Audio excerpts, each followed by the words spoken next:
News any time मध्ये आपले स्वागत आहे। पाहूया महत्त्वाची बातमी। किनगाव बुद्रुक येथील महिलांच्या शौचालयाची झाली अत्यंत बेकार अवस्था। अंदाजित 1 लाख रुपयांचा निधी अखेर गेला कुठे? नागरिकांमध्ये विविध चर्चांना उधाण।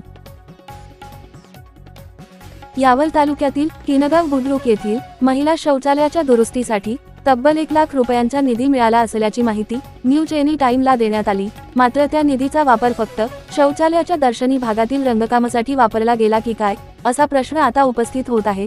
कारण या शौचालयाच्या मागील बाजूस मोठे खिंडार पडले असून त्या ठिकाणी जीवितहानी होण्याची दाट शक्यता आहे आणि निधी उपलब्ध होऊन सुद्धा दुरुस्ती करण्यात आली नसल्याचे निष्पन्न झाले आहे। शासनाचा निधी अखेर गेला कुठे, आता हा प्रश्न उपस्थित होत आहे। त्याचबरोबर या शौचालयात व आसपास लाईटची व्यवस्था देखील नाही, यामुळे रात्री अपरात्री येथे जाणे खूप जोखमीचे ठरू शकते।